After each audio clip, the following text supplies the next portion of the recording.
Welcome to Brandon Hall Group's HCMx Radio, the only podcast in the HCM arena that weaves current market research, HR technology, and industry leaders into each episode. Our HCMx Radio host is our Chief Operating Officer and Principal HCM Analyst, Rachel Cook. Hello, I'm Rachel Cook, the host and CEO of Brandon Hall Group and our podcast, HCMx. Welcome today, and I'd like to warmly welcome our guest, Asha Pandey, who is the founder and Chief Learning Strategist at EI Design. Hi, Asha, how are you today? Very well, thank you, Rachel. Thank you. And yourself? I'm great. This is a great new start of the year, even though we're just a few months into the year already. So it's really nice reconnecting with you this year, and we were just chatting about kind of what to expect for 2022. So very optimistic about the year and just kind of charging forward with just a lot of positive thoughts, good health, great work. And today we also have with us from Brandon Hall Group, our learning principal analyst, David Wentworth. Hi, Dave, how are you? Hello. I'm doing well. Lovely to be speaking with both of you again. Yes. Hey, David. And for those of you, just a little bit about Asha. She is as I mentioned, the founder and chief learning strategist at EI Design. She heads up the organization's solution, architecting, and innovation mandates. She also heads up EI Design's learning and performance consulting practice. A little bit about the company. It is a leading learning and performance support solutions provider that helps their clients transform learning to making it relevant, impactful, and continuous. They've also won 17 Brandon Hall Group Excellence Awards in 2021, so congratulations. And they are a preferred member of Brandon Hall Group. Yes, it is a big honor. Yes, it sure is. And we've been working with them a lot on research, webinars, and other strategic work. So it is we're really appreciative of the partnership that we have and the collaboration of all the great work. Today we're going to be talking as a follow-up to a recent webinar that David and Asha presented on how to develop an effective L&D strategy in 2022. They also shared some insights from a recent ebook that was published. And to kickstart our conversation, Asha, my first question is to you. Pertaining to an effective learning strategy, can you share with us, obviously it can't be developed out of the thin air, so what are some of the critical steps that you recommend in an L&D audit, and what does that entail? Yeah, absolutely. So actually you answered part of the question right there, that we believe the first step should be the audit, right? And sometimes when we have conversations, it conjures up a negative image of a compliance audit, or as we call in India, an income tax. You probably remember it as IRS review, and so on and so forth. But it shouldn't be about that, right? And I personally feel that I think given the rapidly changing workplace dynamics, also much faster pace at which businesses need to respond, we need to be very confident of the impacts that the strategy we intend to adopt will create for learners as well as for the business, right? And I think the audit is a phenomenally great tool to help you get started correctly, right? So it helps you look back at what you've accomplished. It also gives you insights on what possibly worked well, what didn't. And from there, you are going on a far more predictable way to chart your course for success, right? So we believe that the start point should be a holistic review, audit, but audit with a focus on actionable insights. I like that, actionable insights. And yeah, it's and it's an interesting time. Obviously, we all know this, but if I go back through my 10+ years of doing this particular job and talking to organizations about their L&D strategy, there's never been a time like this where this ability to really reassess and move forward has been so critical, because we've got a couple of years of massive change under our belts. Companies are really recognizing that this is an opportunity that it isn't just, hey, this is, what we've been doing for the last 3 years is fine, it works, let's just keep going. That can't be the case at all. We have to take this year coming up and take it through a different lens than we did the year behind us, because we've seen how what we think might be happening as we make our way through December, then January, is not what's happening by the time we hit June, July, August. So it's really important that we really assess and start to think ahead for the year. And whatever the process had been in the past for assessing what we should be doing with a learning strategy, that probably needs to change. And as Asha said, I think that the key element is to take a moment in time and really do that audit of, okay, look, let's see, instead of just repeating anything that we've been doing, let's really take a hard look at what's going on, what we have available to us, and what maybe needs to change, and how do we move forward. And speaking of time, when would you suggest the best time to begin an audit? Yeah, I think of course, it is good to do so as you're closing out the year before you formulate the next year's strategy. But I think it's also not just a once a year exercise, right? Again, to keep pace with the change that we are looking at, I think it's important that we have interim checkpoints, right? We'll not call it that horrible audit thingy again and again, but I think it's important to have adequate checkpoints. And I think several points of mid-course correction will probably give us the required success. So I think that's important. And one of the things that when we work with our customers, we talk about is that not everything needs to be reviewed as many times during the year for obvious reasons, right? So as you've done your review of what worked, what didn't work from the last year, you've also got a list that you can now prioritize, things which are clearly linked to the learners. They're clearly linked to the expectations that the business has, right? So you can prioritize, and some of these probably need a closer watch, and they should undergo maybe a mid-year or a 4-monthly review process again. That makes sense. If you kind of think about it, if you think about a performance review and how that has evolved, I think the same here. We really kind of have to have more of a holistic approach and more of a fluid approach to these approaches, so that it makes sense with your business, makes sense with what's happening around economically, the conditions of your surroundings. So there's a lot that you need to take into consideration, and to just think that you only do it this time of year and that's it, I think it kind of keeps you more constrained to really being effective. So true. Yeah. So true. We did some research around learning strategies and found that for among organizations that had established learning strategies, very many of them weren't reviewing them as the frequency was like 5 years sometimes, even plus for reviewing the learning strategy. And what's interesting to me is the whole point of the learning strategy is to support the business, right? We're trying to figure out, how do we as learning and development professionals, do we help the business move forward? How often do you think your business is reviewing the business strategy? Yeah.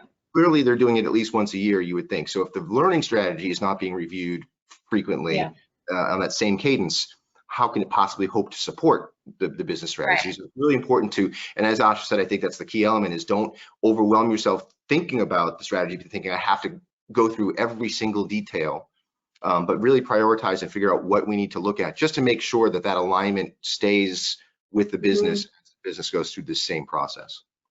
Right, and looking at some of the things where you spend the most amount of time on, or where you're spending a lot of resources, and ensuring that they are giving you the return on investment. And what you mentioned about looking at last year, going into this year. What are some of the things, Asha, that you've seen from the clients that you work with? Some of what has been working, and then Dave, I'd love for you to share some of our research and what you've distilled from that.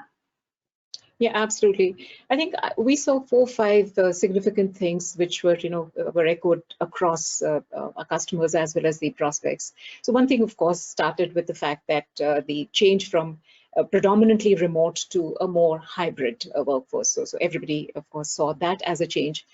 Close on heels, I think the good part, I think probably one of the good derivatives of the pandemic has been a more inclusive workplace. They're also not just limited from the DI focus, which sort of again has come into the center stage, but also the accessibility enabled learning solutions, right? So we are repeatedly being asked upon, how do we integrate this aspect into lot of their primary training programs, right? So to me, these were two very interesting and good things that have spawned after the pandemic. The other bit, I think, was we saw this happening starting 2020, was that the L&D's role in itself widening, right? So from a much narrower focus of just the training provider to truly being able to add value, right? So a strategic value to the organization. So I think that was another very, very significant thing that we saw that happened. Now, the other important perspective, which I think we saw from the learner's perspective, was that the entire exercise of your training need analysis, etc., started getting augmented with the learner need analysis, right? So realizing that the right learner experience and learning experience also may not be enough if the employee experience is not taken care of, right? So the changed workplace dynamics demand that we start with the core of employee experience and then sort of wrap the learner or the learning experience. This was a mega change that we really saw in the last year. And then we also realized that a lot of our customers were saying that the discrete cyclical training alone are not going to be enough. So like we've been, for instance, one of the early proponents of a balanced ecosystem, learning and performance support, which has components of formal, informal, and multimodal options. So I think the focus on continuous learning and making sure that you're truly injecting this into the organizational DNA. We saw this was the change. And I think, David, you would recall when we were running the polling questions, we even saw the driving innovation as one of the things that, if I remember correctly, it was nearly 1/3 where people had started already doing that, right? Mm-hmm. So these were really positive things that I saw. And yeah, David, what about you? What were your additional insights? Yeah, of course, those are the kind of things that we see in the space as well. For me, I think one of the things that companies are recognizing as working is, like you described, when organizations went remote, they had to leverage a lot of different tools and technologies to deliver learning, and a lot of this on-demand, self-paced, a lot of these learning opportunities that weren't available previously that were now available. Companies are recognizing that, wow, this isn't just a solution for this moment, right? This isn't just a solution for the fact that people are remote. This is working, and learners are engaging with it, and it's successful. So that when learners do come back to the office, and they have been, and they will continue to be coming back, and obviously there will be a portion that stays remote, but I think in the end, most will come back. Companies don't have to go back to what they were doing, right? The things that they were putting in place still make sense. I mean, I talk to companies about this, and we have to think about, obviously not all companies are the same, but we tend to think of this in terms of people working in an office at a desk, right? Is their general consensus of what we're describing here. But if someone's doing that at home in an office, or if they're doing that in the building at their desk, there really isn't much difference in the way they're doing their job or interacting with things. They're still going online, they're still using on demand. Just because they're sitting in your building doesn't mean we have to treat them differently. Yes, it means we have a better opportunity to get people physically together if they're already there. But that's a separate approach. So that's one thing. The other thing is, it very made clearly in 2021, companies were figuring it out in 2020, was that virtual instructor-led classrooms are not simply digital versions of in-person instructor-led classrooms. That's finally over and done. No one's trying to put one or the other. Companies have put a lot of investment into making sure they have proper virtual instructors, because that's an entirely different skill set too. Being able to engage people in person is not the same as online. There are people who can do both, but people who are doing one may not necessarily be able to do the other. So there's a big recognition of that too. Interesting. Some really good points. I want to bring it back to the beginning. You mentioned, Asha, the audit is about, taking inventory and assessment of what you have, and then being able to take action around it. So how do you take action, or what advice can you offer in some of the steps in making sure that, that you've done this due diligence, and then, now what? Yeah, so I think it starts with prioritizing, right? So when we talked about what worked, there was also the piece what didn't work, or what sort of worked but needed improvement, right? So we start that exercise, and we need to identify the priority areas, right? So for instance, when we are talking about the L&D strategy and its ability to truly understand the pulse of what the learner in the hybrid mode expects, right? So the way you look at the TNA, the way you integrate the learner need analysis back into it, and then we look at the stacks of from strategy to the way it is delivered, to then how it is measured for an impact assessment. Or sometimes there could have been the processes within the L&D teams which you are reviewing and looking at further optimization, or bringing in sheer agility right there, right? So once you've sort of done this process of review, you need to then look at, assess and identify. So assessing that current state being so and so, the future state needs to be here, right? And then obviously you can start with which you have lesser effort, but higher impact, right? And then the second piece would be to look at prioritizing and then align, right? So looking at the significance it has for a business objective, right? You need to pick that up. So typically what we do is that we sort of splice them into the significance of the aspect per se. So obviously the learning strategy, the way it is delivered, these are again quite closely connected, take a very high priority. Now, within that, which of the programs should you touch first, right? To then looking at the entire spectrum of things which may have even involved the processes within the L&D function, which could be open for further improvement, cost optimization, and so on and so forth. You look at those, right? So essentially, when we work with our customers, we try to, much the same way the micro learning, right, into more bite-sized components of what you need to process. It also gives you time to review the corrections or the changes that you have made and see, is this adequate or is there further reinforcement or remediation that may be warranted, right? So in simple terms, we call it, Rachel, assess and identify, so the current to future, and then prioritize and align. Yeah, I think one of the key things about this making an audit actionable is, you know, and I don't know the name of it off the top of my head. I think there is a phenomenon where as people, you know, let's say as an individual, you have a multitude of tasks ahead of you, whether they're work related or life related. And the idea of just making the list itself sometimes is enough feeling of accomplishment that the tasks themselves don't get done, right? It feels like I've done it because I've enumerated it. Now, companies can easily fall into that trap, especially because this is an undertaking. This is a project, an audit like this, and so the process itself feels like the end goal, which it clearly is not. So the key is to work with stakeholders prior to the audit to come to an agreement that there will be action taken, you know, and who's responsible for what. And we may not know what actions need to be taken yet, but we need to make a commitment that based on what we find, we will take action, and those actions will involve this, that, and the other. But making a commitment and knowing that the end of the audit is nowhere near the end point of the process. Right, and then I think carrying that conversation forward, and even if you had a longer list than you intended, or that you can, you know, achieve all of it, you know, just being able to have those continued discussions. This is what we've done. This is, you know, we may not have gotten to this list over here, but at least we accomplished this.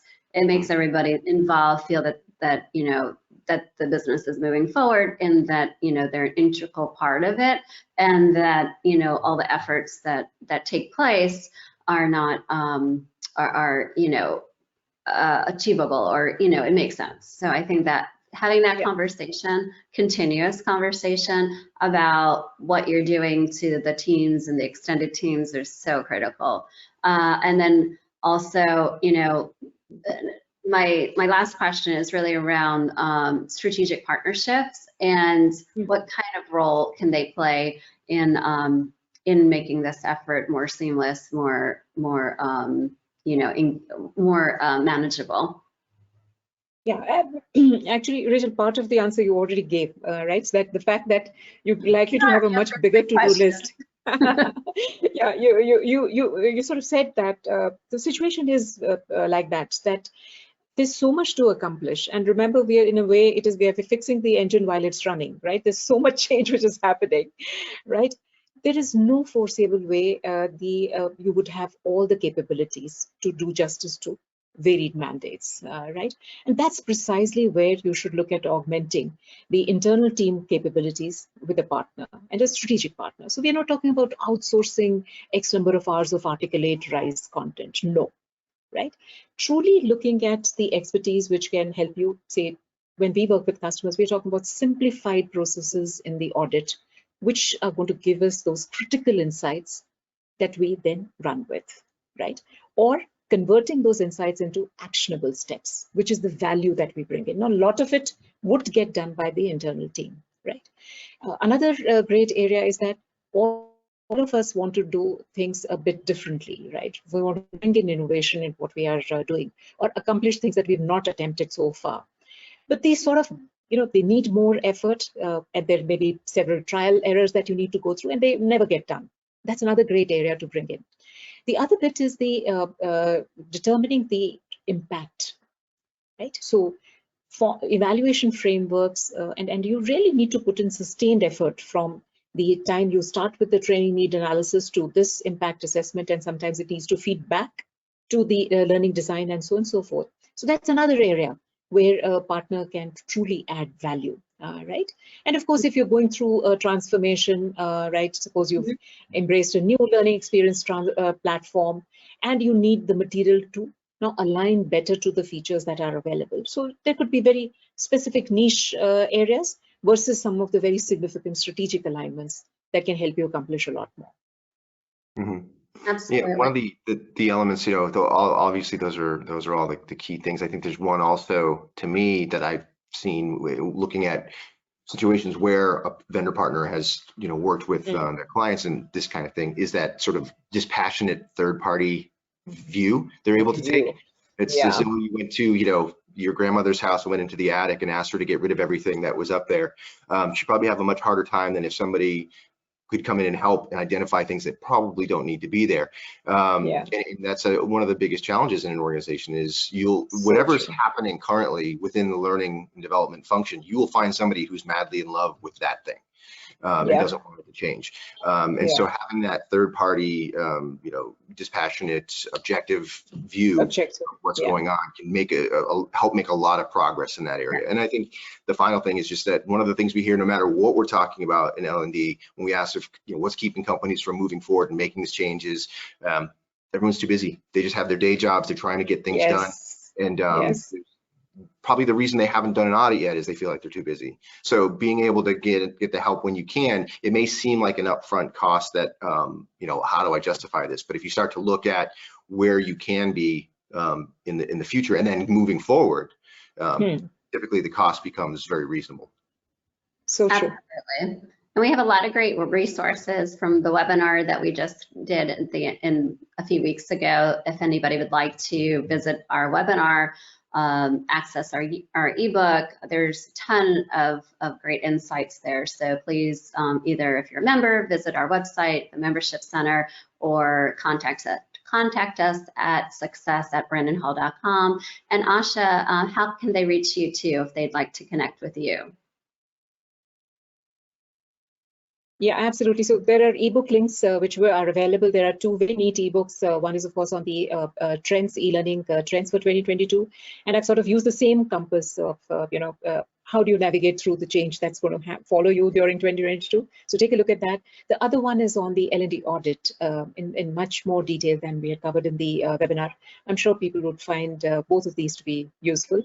Both ebooks have, of course, my contact details, so they can too. Okay, great. Well, thank you, Asha. Thank you, Dave. Thank you, everyone, for joining us. And we hope that this was helpful. And we look forward to our next discussion. It'll be interesting as 2022 plays out. And again, I'm very optimistic and excited about the year. So until we meet again, take care. Thanks. Yeah, take care. Thanks so much. Bye.